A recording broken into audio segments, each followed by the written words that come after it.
Bonjour.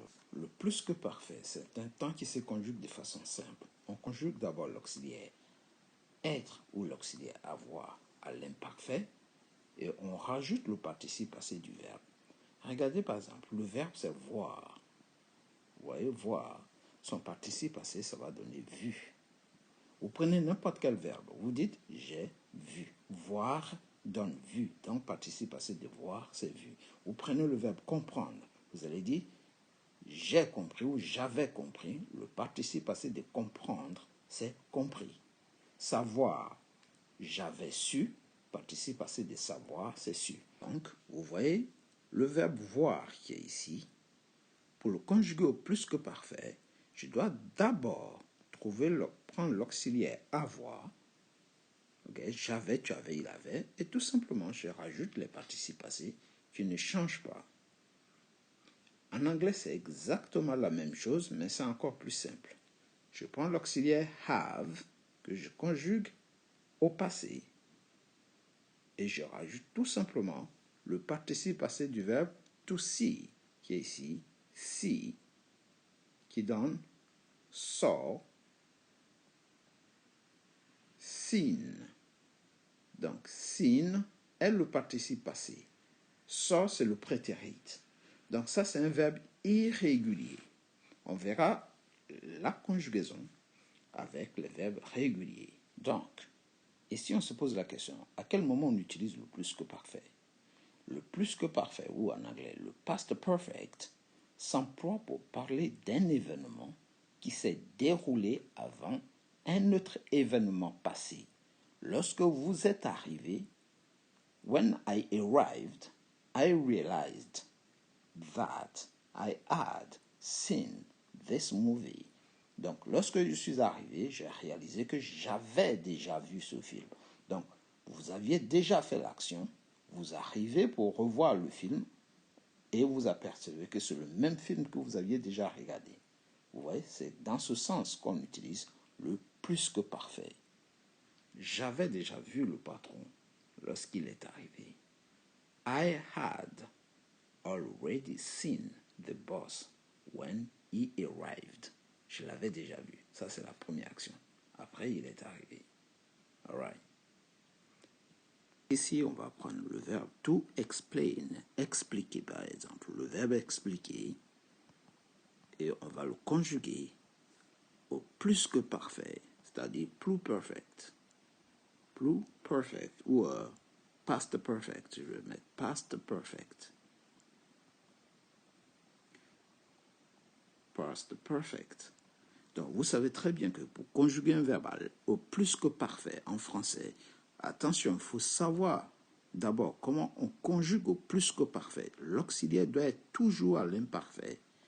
À l'imparfait. L'auxiliaire avoir à l'imparfait. Avoir à l'imparfait. Plus le participe passé du verbe que vous allez conjuguer, qui est expliqué ici. Donc, j'avais expliqué. I had explained. J'avais déjà expliqué la leçon lorsque tu es venu la réexpliquer. I had already explained the lesson.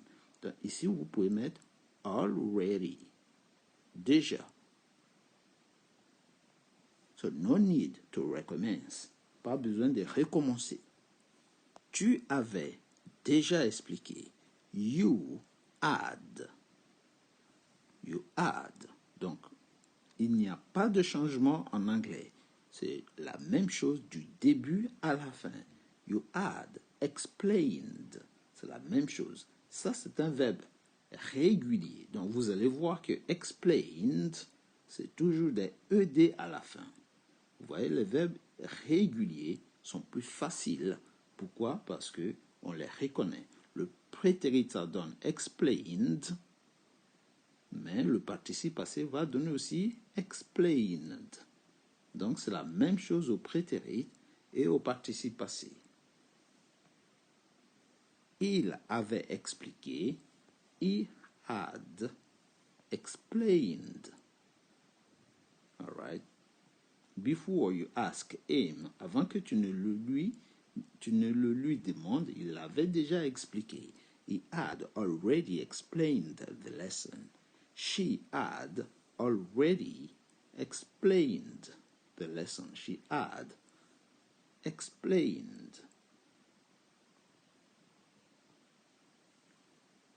Le on et le nous, c'est la même chose. On est dedans. Chaque fois que vous êtes dedans, c'est we had already explained the lesson. Explained the lesson. You, ici, you had already explained. Et le pluriel. Et le pluriel, ça va donner they had explained. Très facile de conjuguer au plus que parfait. Plus que parfait en anglais, on dit plus perfect ou past perfect. L'auxiliaire, ce sera toujours had. Toujours, on met had. C'est le seul auxiliaire pour conjuguer au plus perfect. Il n'y a pas d'autres auxiliaires. Vous rajoutez le participe passé et c'est tout. Alright, guys? Donc, comme vous avez pu voir, le past perfect ne change pas. On vous donne des verbes à l'infinitif. Ici, c'est to see. Donc, to see, c'est le verbe voir. Donc, vous allez dire I had seen. Vous voyez? Et à toutes les personnes, ce sera had seen. En français, ça va changer. Ça va donner, par exemple, j'avais vu. Le vu ne changera pas. Le participe passé ne changera pas. Par contre, il faudra apprendre à conjuguer le verbe avoir qu'on a vu précédemment. Ok? J'avais déjà vu ce film. I had already seen this movie. Ici, on a write qui veut dire écrire. Vous allez dire I had written. Donc, écrire, le participe passé, c'est written, parce que le prétérit, c'est wrote. Ne dites jamais I had wrote. Non, le prétérit s'emploie tout seul. Le participe passé, il faut toujours qu'il y ait un auxiliaire. Et ici, dans le past perfect, c'est le had. To tell, raconter. J'avais déjà raconté cette histoire. I had told. Vous voyez? Told. J'avais déjà raconté cette histoire avant que tu ne la racontes. Understand, qui veut dire comprendre. Vous dites, j'avais déjà compris l'explication. I had understood. Understood. Vous voyez? Participe passé, understood, understood. Ça ne change pas aux deux personnes. Prétérit, ça donne understood. Participe passé, understood. Follow, c'est suivre. I had followed. Donc ça, c'est un verbe régulier. Donc le verbe régulier, on met un ED à la fin. Eat, manger. J'avais déjà mangé quand tu m'as invité.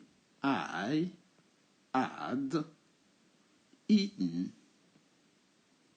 when you invited me. Quand tu m'avais invité ou quand tu m'as invité, j'avais déjà mangé. Do, done. J'avais déjà fait l'exercice. I had done. Donc ça donne did, done. J'avais déjà eu, avoir, to have. I had this opportunity. J'avais déjà eu cette chance, cette occasion. Donc, had, c'est bizarre, mais ça existe. Et c'est normal. Be, c'est être. J'avais déjà été à cet endroit. I had. Donc, be, c'est was au prétérit et been au participe passé. Donc, vous dites I had already been there. J'ai été déjà là-bas. Ce sera tout pour aujourd'hui. Pour la prochaine fois, n'hésitez pas à vous abonner pour ne rater aucun cours. Take it easy, guys, and see you next time. Très bientôt et à la prochaine fois. N'hésitez pas à vous abonner et surtout de liker pour m'encourager à vous envoyer encore et davantage de vidéos. Goodbye and good night. Bonne nuit.